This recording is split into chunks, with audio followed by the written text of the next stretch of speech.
Future Fit Company, der Podcast für die neue Arbeitswelt. Methoden, Modelle und Mindset für Innovation, Agilität und New Work. Ganz pragmatisch und frei von Ideologie. In this episode, I'm talking to James Priest, who is one of the co-developers of Sociocracy 3.0, or S3 in short. S3 is a collection of patterns for effective collaboration at scale. And we will talk about in the interview, it's not a method, it's also not a framework. It's also not something that James and his co-developers actually, as he would say, developed, but they kind of discovered and organized it.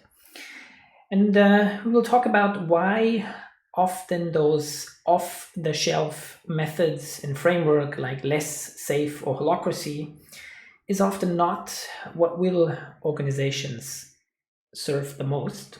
And we will also talk about what or how a meaningful approach could look like instead. And one thing would be always to start with an area of need. And we will explore that in detail and also shedding more light on, so what is S3, how can it be helpful, and how could you go about introducing some of those patterns to have a more effective way of collaborating and providing value in your organization.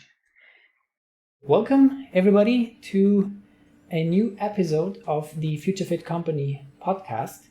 Now, this time, as you have listened to previous episodes, one thing that you will notice immediately is that somehow the language changed from German into English, and that has to do with the fact that my interview partner for today, James Priest, that we will be speaking in English, and I'm very much looking forward to this conversation.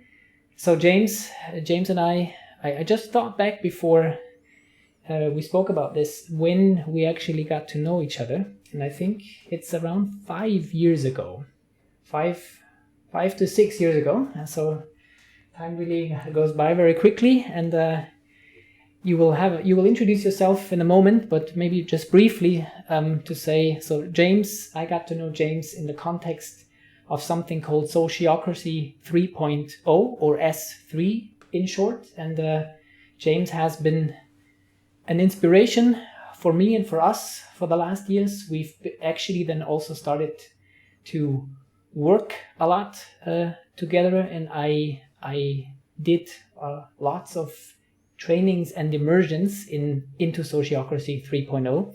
And I just thought it would be great to have James on the podcast to explore a bit about S3, self-management, and different ways to effective collaboration at scale. So, James, first of all, welcome to the podcast. Thank you, Florian. I'm happy to be here. Maybe we just start out, James, that you do a quick, short introduction about yourself, in the sense of what would you like people who listen to this podcast to know about yourself? What do you think is something you're happy sharing with that people should know about yourself? Okay. Well, I consider myself an ordinary guy from the UK, living in Spain currently. I have a son, a wife. I'm very interested in human relationship and collaboration. I think mainly driven by my own struggles and challenges around that throughout my life. I believe very deeply that we are capable of extraordinary things as a species, and we see the consequences of that potential manifest in the world today. But along with that, there are also, I think, many problems that we can see, the consequences of our actions, the unintended consequences, or sometimes even the intended consequences, perhaps. And I believe at this point we are at a moment where these consequences are significant to the degree that we should maybe bring a bit more consciousness and intentionality to how we move forward, not just as individuals, but the challenge of how to do that. together. So I'm quite preoccupied by that question. I feel like a very small fish in a big ocean, but in my little corner of the world, I'm doing what I can to contribute to that by sharing with people things I come across that seem to make sense to me in the context of that question. And I do my best to pass that on to others in some meaningful way. Thank you very much. And maybe that ties already into the second question. So some people, when they research, they will get to know you for something. So you and two other people, I would call them as can we say maybe creators or developers of something that's called Sociocracy 3.0 or S3 in short. So that term will definitely pop up when people do research around James Priest, or the other way around, they do research on Sociocracy 3.0 and then the name James Priest will pop up quickly. And I assume a few people listening to this podcast will have heard about it. However, I can also imagine that a lot of people, they might recognize elements of it when we talk about it, but they might not have heard the term Sociocracy 3.0 or S3 in short. And I'd be curious, before you basically explain in detail what it is, what is S3 an answer for? So why would we have S3? I think S3 provides options to people, to all of us, when we find that our current approach in a collaborative endeavor, or even alone sometimes, our current approach falls short of generating the outcomes we would expect or wish to see. And we're looking outside of ourselves for an answer. S3 provides options to consider, not propositions of what people should do instead, but rather options to consider that provides a kind of contrast between our habitual ways of doing things and alternative ways that people have learned to do things in navigating complexity and seeking to create value around some kind of common goals. So I think in essence, this is what S3 provides. It's a means to an end. The end ultimately is learning, is unlearning, and is evolving our capacity to orientate and navigate in a complex world and to bring about results that are beneficial both to us and to others in the context of whatever it is that we intend.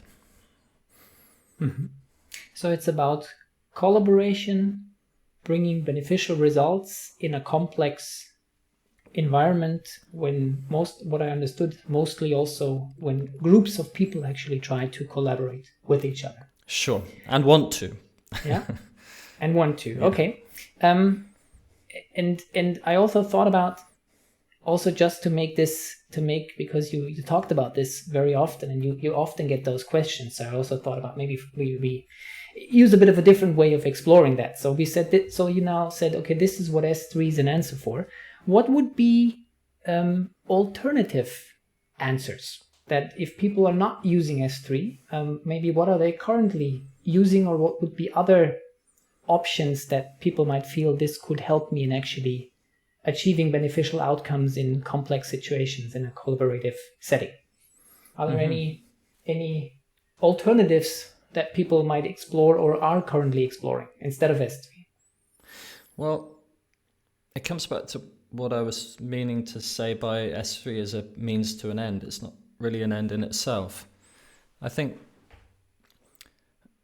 an alternative is being open to lifelong learning, talking with one another, learning from each other about how we orientate and navigate in this complex world, being open to and welcoming dissent, to face disagreement as an opportunity to learn, to be open to develop a more nuanced view of the world that maybe transcends a bit some of the binary polarization that we get into around ideological points of view.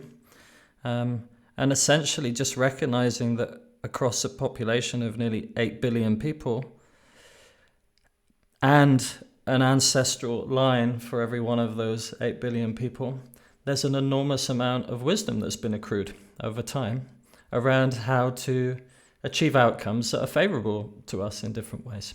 And so I think ultimately the alternative is, and that this really is the end game of pulling in S3, is just learning to learn in a lifelong way and recognizing the inadequacy of us as individuals to be able to orientate in this complex world, that we need one another.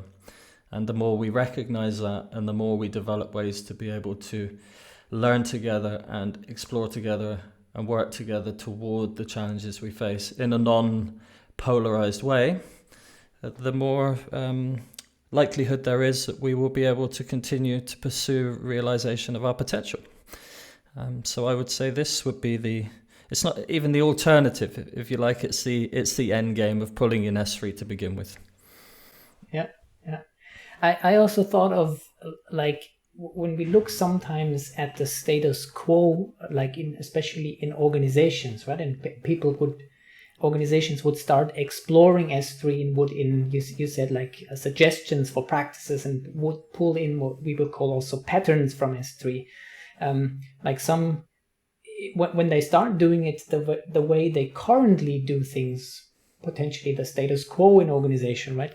What I often see is basically also one of a positional hierarchy or a bureaucracy where there's a few people who make decisions for most people, and most people are not able to contribute to those decisions, and that sometimes then creates some of the pain points where people then start exploring, aren't there other ways of doing this actually, right? And this is often what we encounter when there is an awareness that somehow there must be better ways of doing this and achieving this, and then they would also hopefully in their search come across S3 and things it offers. And maybe often you also get into this that people have a certain understanding of what it is that you feel like, maybe we could call that a misunderstanding. And I'd be curious to hear from you when we say, so we said a bit about what is S3 an answer for, and if I would ask the question, so what is it not? So what is S3 not? And maybe what are some of the misunderstandings or some of the things that maybe you sometimes hear that you would feel, no, this is not what it is? What it isn't is a methodology or a framework for organizational development, for self-management, for pick your term of choice. It's a collection of human behavior patterns that have emerged over time, many of which are quite evident to us all when they're pointed out or we focus attention on them, that people can pull from according to need, for inspiration and to, as I said before, to bring into consciousness alternatives to the habitual ways of doing things. And I think that's the important thing to understand, because so S3 isn't something new that we created. It's more our endeavor to document some of the ways in which fellow human beings have figured out how to handle challenging situations in different ways, in terms of organizing work, in terms of making and evolving agreements, or evolving organizational structure in ways that enable information and influence to flow in service of creating value, and so on. So one of the challenges I've experienced over the years is helping people get over that hurdle of misinterpretation, because people will often project onto S3 some other kind of scaling framework or a method, and that when people are confronted by something like this, there's an underlying assumption that they're going to love it or hate it. It's going to be useful or it isn't going to be useful to them. But you need to look at S3 in a more granular way. You need to understand that it's a collection of patterns, essentially, that can inform people and provide new ways of doing things that maybe they hadn't considered before, or they naturally had considered and might even use in other contexts. But S3 provides that option to develop some fluency and understanding around those patterns so that people can consciously and intentionally pull them in situations where it might be of value to them. The other thing I would say is it's not a solution to our problems. We're the solution to our problems so far as we can figure out individually and between us. So in that sense, S3 just offers guidelines, really. It offers some options.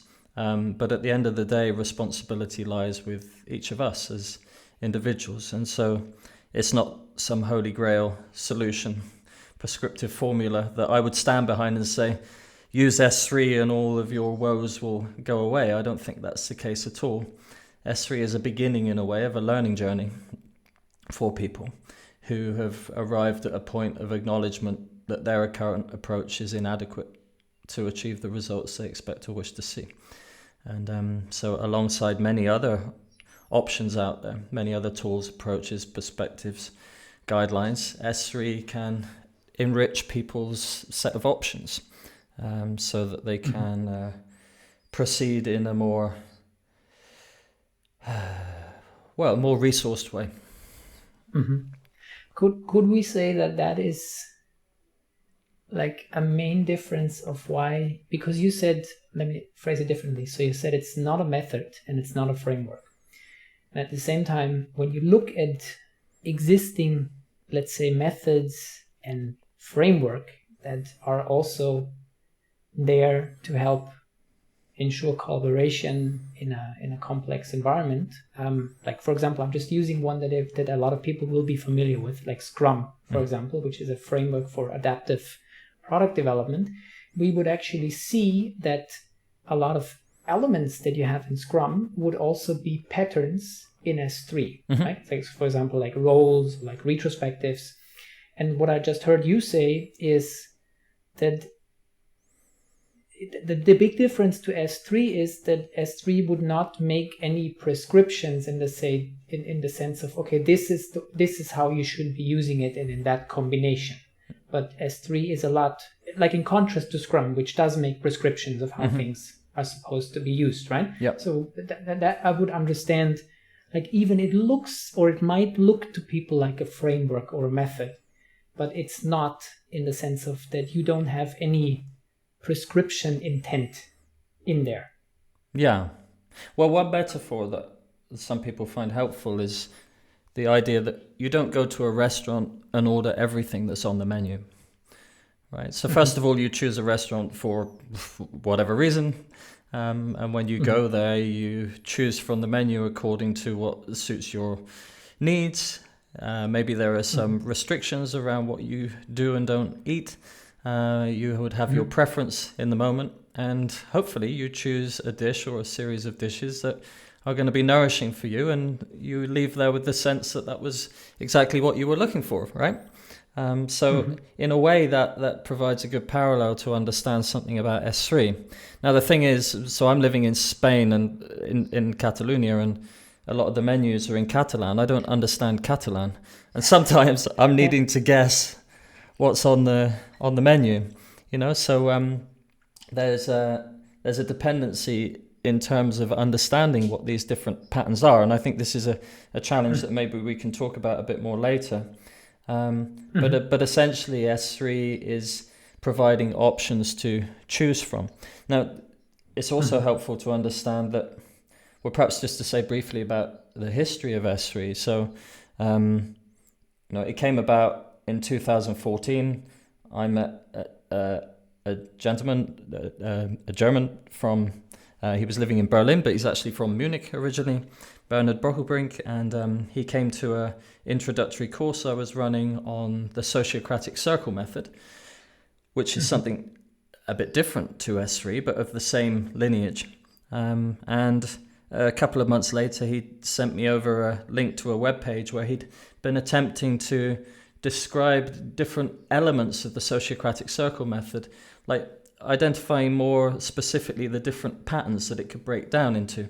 And not only that, but he was also doing that in the context of agile and lean as well. And S3 came about through the recognition that in nearly all cases there is no one size fits all solution, whether that's Scrum, whether that's SAFe, whether that's Holocracy or the Sociocratic circle method and so on. So we kind of stripped things down to their basics and lifted out the various patterns that we could find. And I'd probably need to add the caveat then that some of those patterns are arguably methods, but they're micro methods. So consent decision making is a pattern in S3. It's got its origins in the Sociocratic circle method. It's a process. It's a method, right? And you can use it more or less to arrive at good enough and safe enough decisions. So there's a set of methods, or we refer to them as social technologies. But there's also guidelines in there, like be the change is a pattern in S3. You can't really say be the change is a process or a method. It's a heuristic, right? That kind of inspires people to think about what that might look like on a daily basis in terms of how they conduct themselves. And coming back then to Scrum and Holacracy, SAFe and so on, you can build all of these different methods and frameworks out of the patterns from S3. So S3 is the building blocks. It's like when you strip those things down, it's like the Lego pieces. And part of our intent there was to try to provide people with a more granular set of options. So instead of shoehorning them in a particular direction, by breaking it down into smaller pieces, it gives that opportunity to pull in specific patterns that are relevant, rather than a bundle of patterns, some of which might not be relevant, and some of which might actually lead to more waste and more impediments, rather than solving the challenges they were designed to solve. And the downside is, coming back to that metaphor of the menu in Catalan, you need to understand the patterns to know which patterns are appropriate to pull in. And I think this is one of the advantages of an off-the-shelf methodology or framework. For all of the overcost perhaps of that, if there's not an interest and a willingness to invest in learning about these individual patterns, then an off-the-shelf approach as a starting point may, in some cases, be a better option for people to pursue.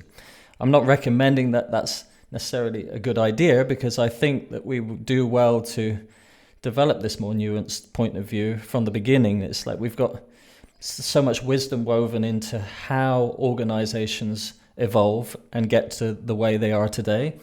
And for all the problems, there's also a lot of value there. And so for those who wish to take the time to kind of make an assessment of where are we strong already, what's good enough for now, and where are our greatest challenges, and what's the smallest, safest intervention we can make here, and learn from the consequences of that action or inaction, and then apply that learning in a proceed in an iterative and incremental way. I do believe that in a complex world, that's probably the smarter way to go. But learning and unlearning takes an investment of people's time and energy. It takes discipline and willingness to do so. And so, this I think is one caveat I would give to people who are considering S3. That's very much in line with my own experience in our work with customers, that what you just said, like that this approach of taking elements, trying them out, see what works, amplify what works, and discard what's not working is most likely having a higher likelihood of actually getting to something that serves us and then helps us in the next place. But it places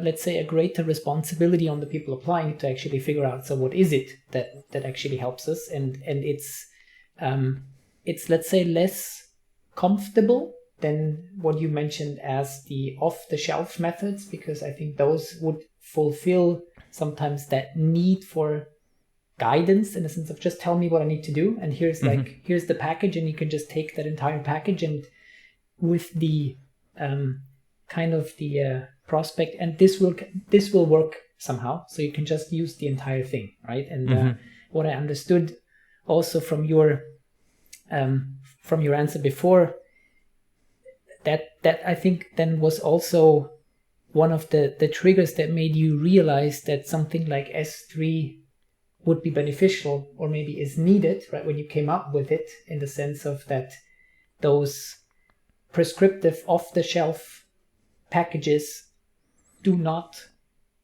fit all situations, and that something more adaptive and more granular was actually needed. Was that the trigger for why you came up with it in the first place?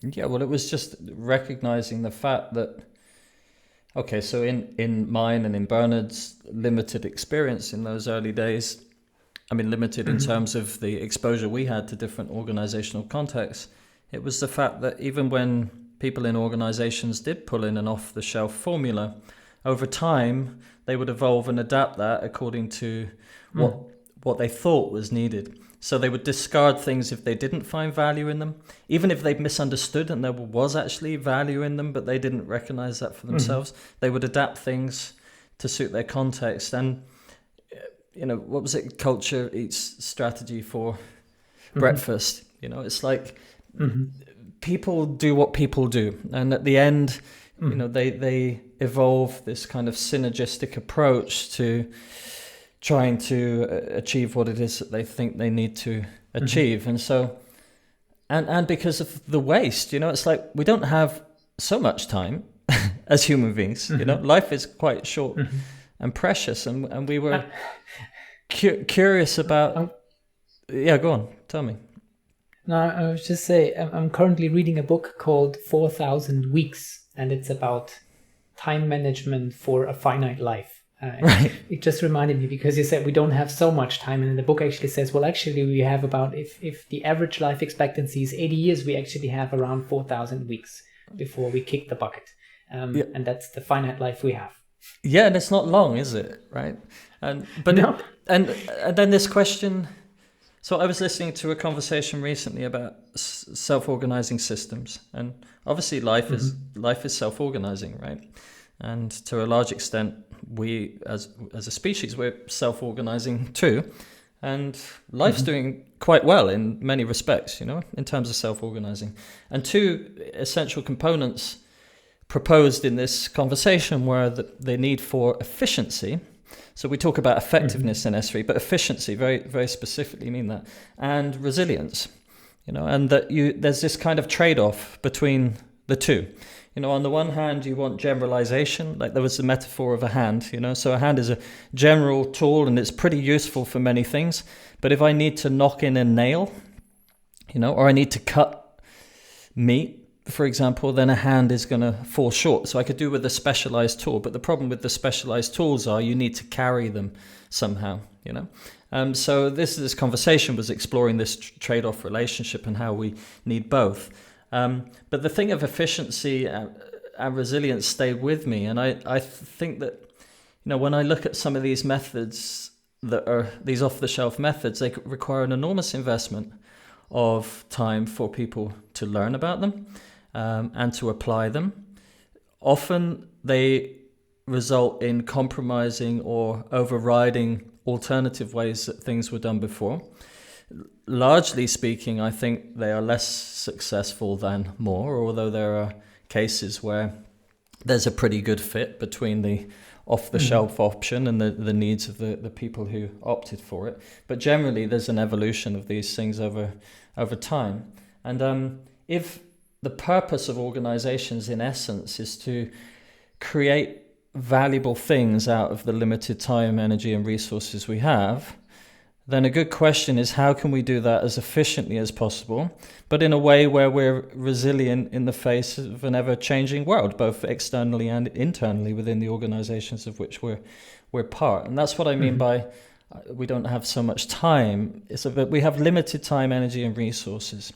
And the question we were trying to answer with S3 is how can we help people to make the best of those finite resources, to be able to achieve more of our potential rather than less. And there's something about, I don't have a very articulate way of putting this, at least not this morning, but the investment in lifelong learning is a big one. It leaves us vulnerable.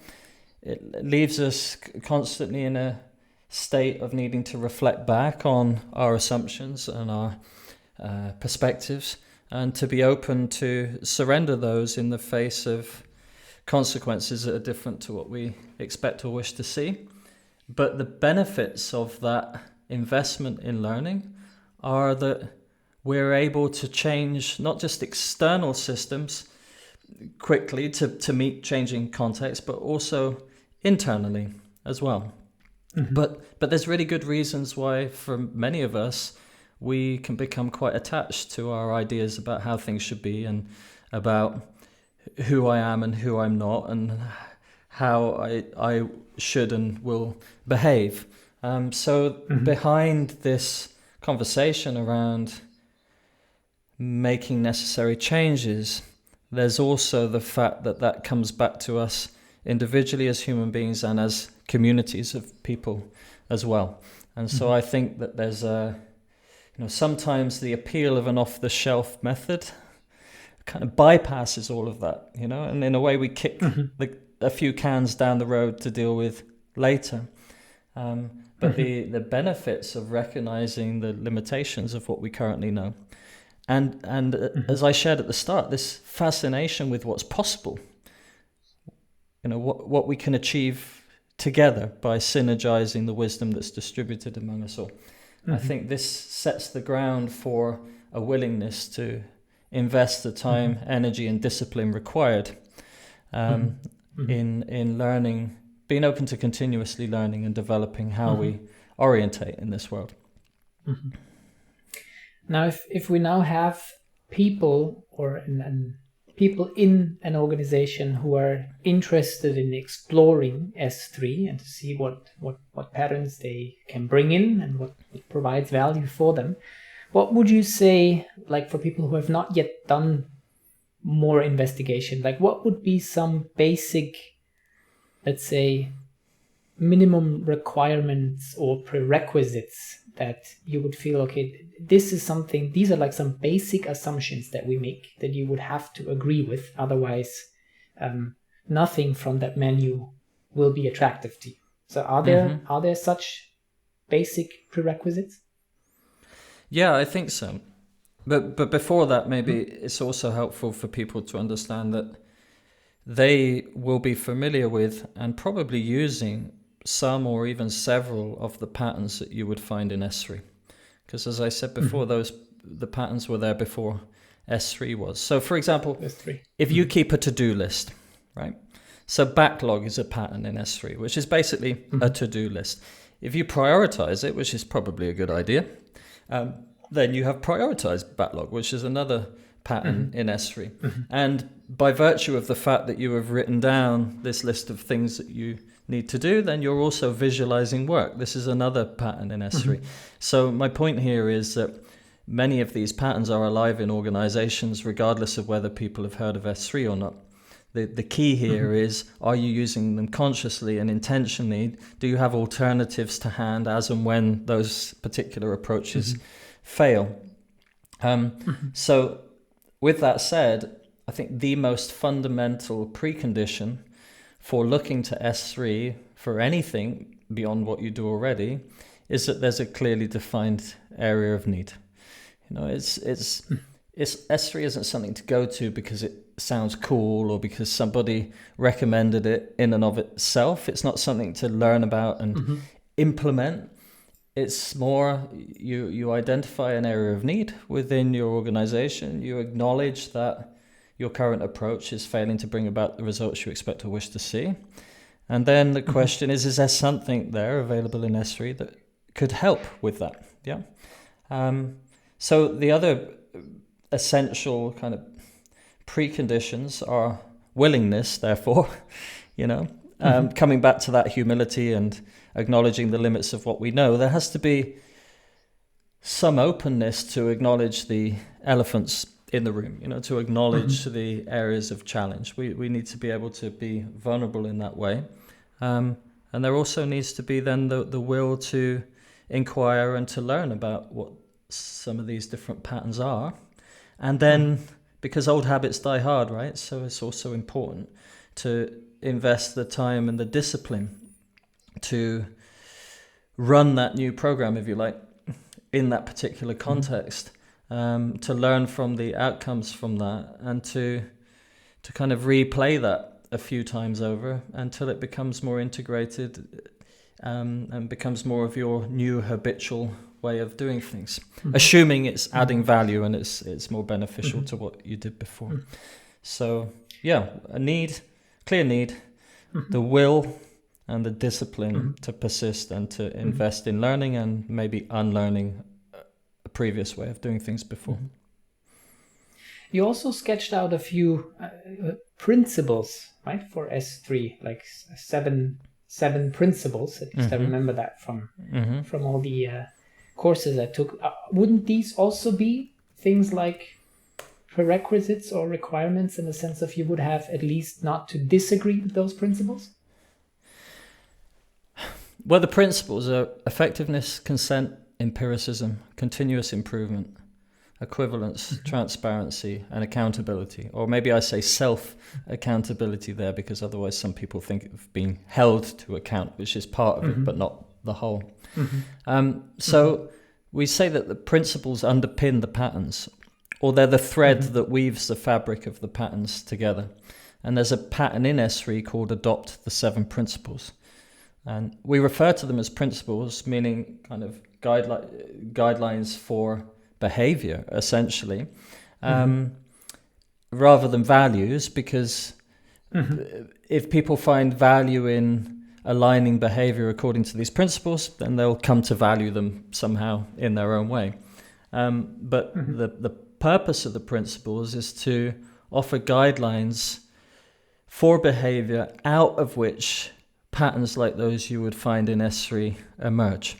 So you could argue that an organization of people who see value in orientating towards effectiveness, aka using your time, energy, and resources in a way that most effectively achieves the outcomes you seek to achieve, both now and across time, and in the context and the environment in which you operate.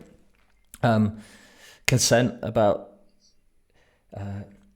seeking out dissent, looking for reasons why your approach might not be good enough, looking for worthwhile ways to improve and inviting everybody to participate in that game.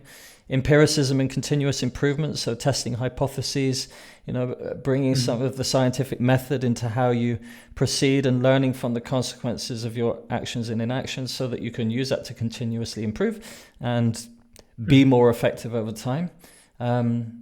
Giving people a sense of ownership, this is equivalence in decisions that affect them, which helps to raise engagement in organizations, a massive issue in organizations today. Transparency, obviously necessary for that, and accountability, or the will for self-accountability, a natural outcome of people having a greater sense of ownership, working towards something that's meaningful to them in an effective way. So if any of those principles aren't on your bucket list, you're not interested in being effective, you're not interested in reasons why what you're doing isn't good enough or could be improved in some way, you're not interested in the actuality of the world and how things really are and applying that to learn, you're not interested in making and evolving agreements that impact others, even if that's in a negative way and that creates disengagement, you're not interested in having access to important information if that's going to be useful and help you achieve your objectives, and you don't give a damn about whether or not people give a damn themselves about your organization,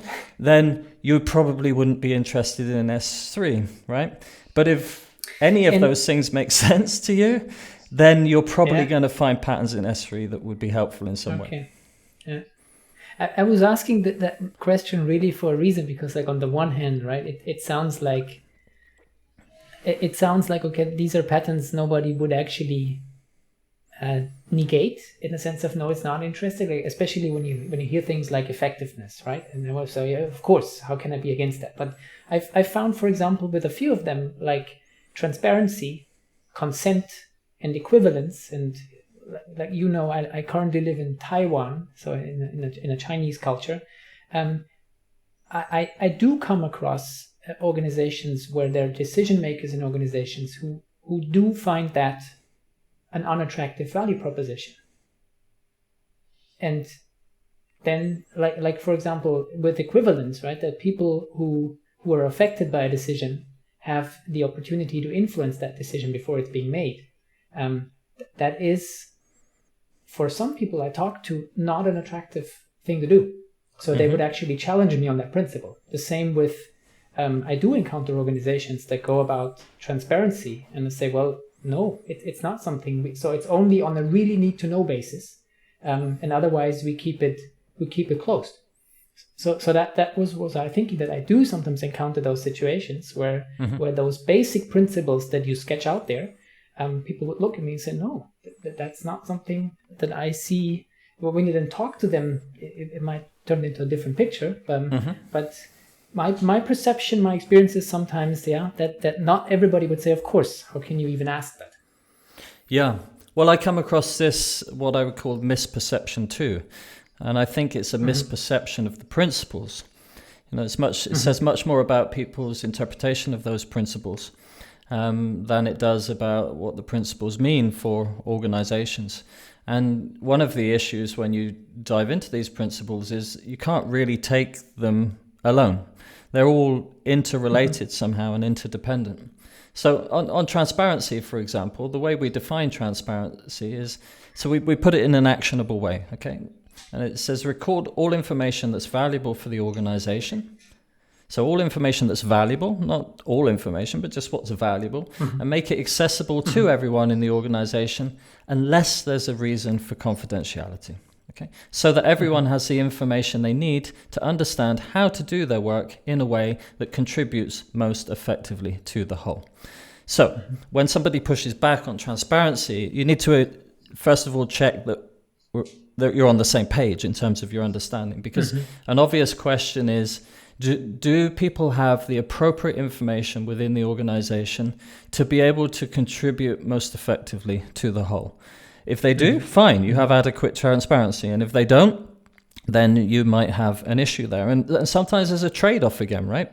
There's a need for secrecy sometimes. There's a need for confidentiality, or from the perspective of somebody at least. And then the question is the trade-off worthwhile? Considering the impediments that might lead to downstream. And one other common confusion, I think, around equivalence. So equivalence is, involve people in decisions that affect them, in essence, but so that people can make or at least influence those decisions in some way. This isn't influence decisions on the basis of whatever opinion they might have. You need to consider consent here as well. And so the question is, do people who are affected by decisions see reasons why proceeding in a certain way could or would lead to consequences you would rather avoid as an organization? Yeah. Or do those people see reasons or arguments as to how you could make a worthwhile improvement to how you do things in some way? So the purpose of equivalence isn't like to help people feel more involved in and of itself. That's really important, because when we feel a sense of ownership over things, we care more about it and we're likely to be more self-accountable in that respect. But it's about arming people with the power to raise possible objections to how things are done, because that argument reveals a worthwhile way that things can be improved. And so if you don't understand that nuance, then of course you project onto equivalence, we've got to get together, everybody, and have long, useless conversations that don't go anywhere and try to include everybody's point of view. That's totally missing the point. You're not going to be effective, right? You're specifically looking for arguments that demonstrate how proceeding in a certain way is going to take you somewhere you don't want to go, or arguments that demonstrate ways that you can get more value out of your limited time, energy, and resources. And the point here is, by harnessing distributed intelligence and diverse perspectives, that enables you to have overall a more nuanced, more granular perspective and point of view, and you have more opportunity to synergize those things together in a meaningful and effective way. And the last thing I should say on this is, in my opinion, and I think S3 patterns very much support this, we need to be freeing people up to create value for themselves as much as possible at all times, right? Because there's nothing more effective than just somebody who can get on with things without having to stop and wait and ask somebody else. So, of course, we need each other, and there are many dependencies, and many things require the input of more than one person to be involved. So what are the essential dependencies? And who are the people worthwhile to bring together to invest time and energy into responding to those in some way? And how can we make and evolve agreements today that free everybody up to be able to get on and do things as much as possible for themselves, right? So this is not about all standing in a circle, holding hands and singing Kumbaya together. This is about making the very best use of our time. It requires some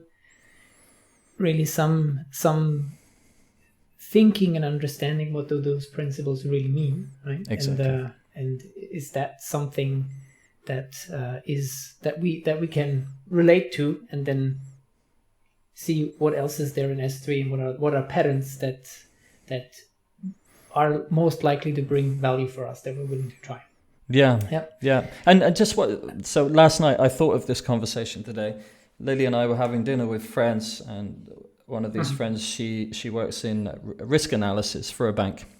And she was explaining how 2 years ago she had 2 managers, 2 people she answered to. Now she has 6 managers.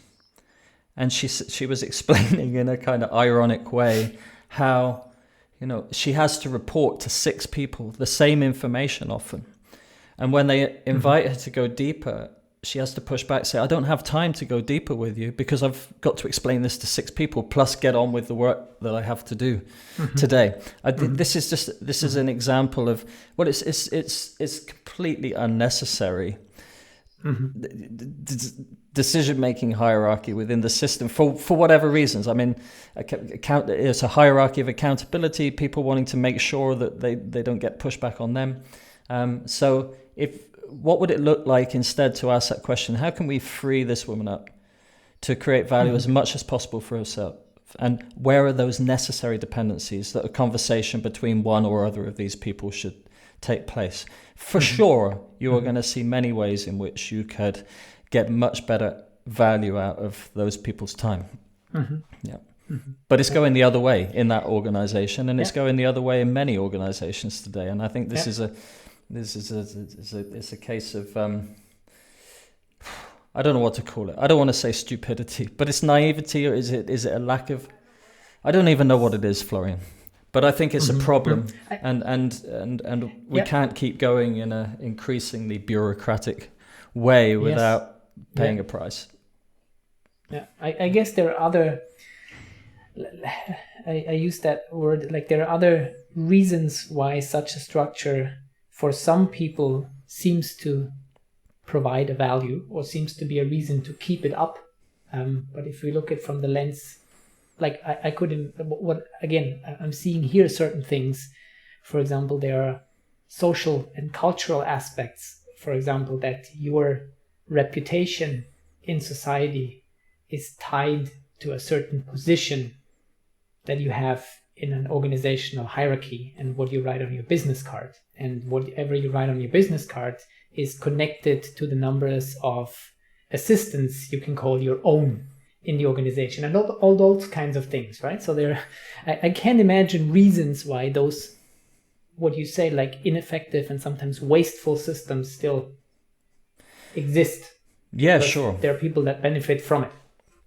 For and sure. It serves a different purpose for them. Yeah. Yeah. Well, so you're pointing towards the self-interest, so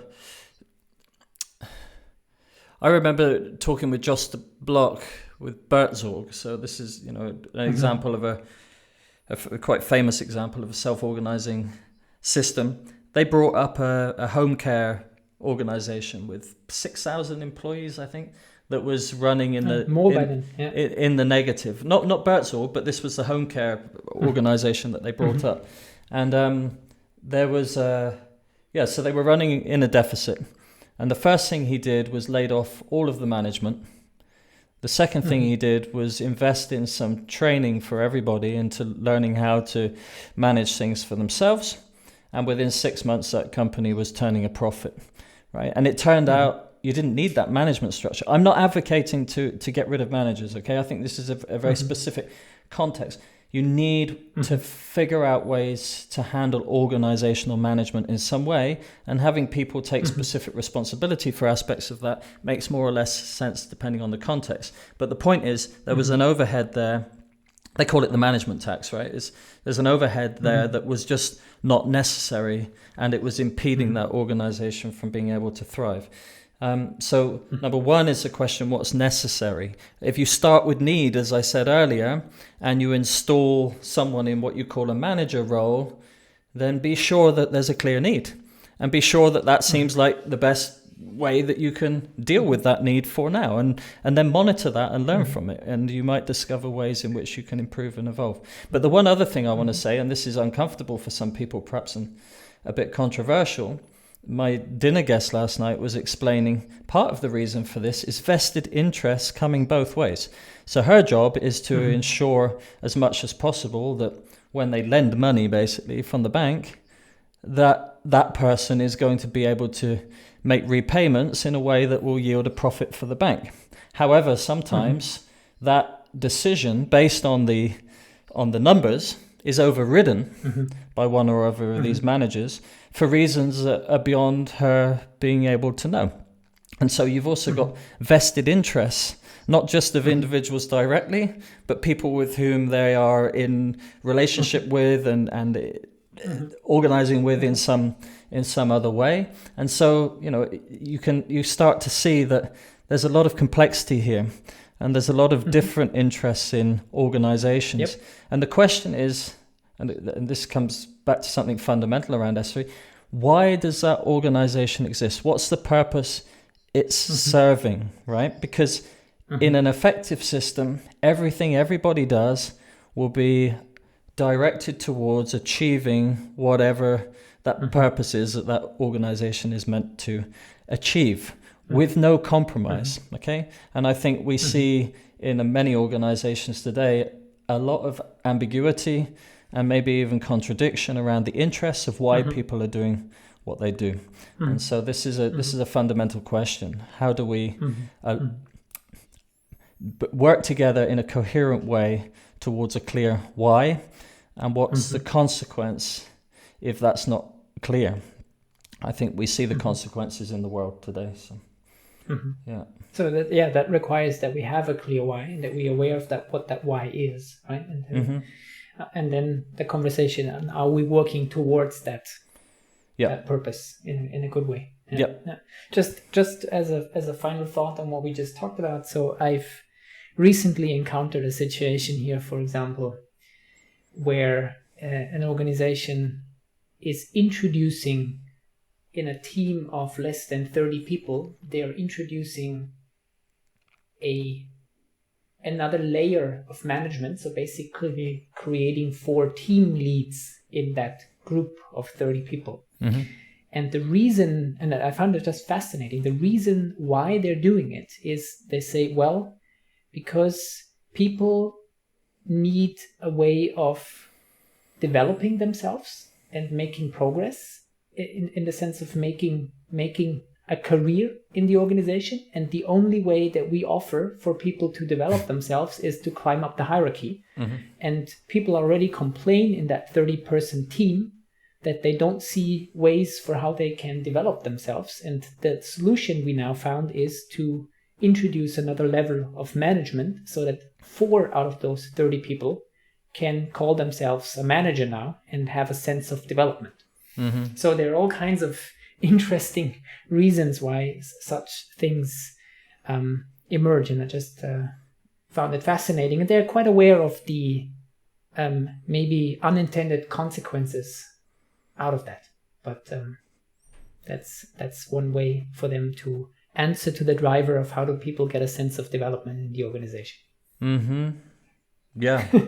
Well, seeing your face, I had a similar one, similar expression, but well, just to as an example to finish this up, why sometimes there is interest in doing something or perceiving or maintaining something that sometimes doesn't seem to make, or at least has side effects that we feel like, this is actually something that you would want to avoid.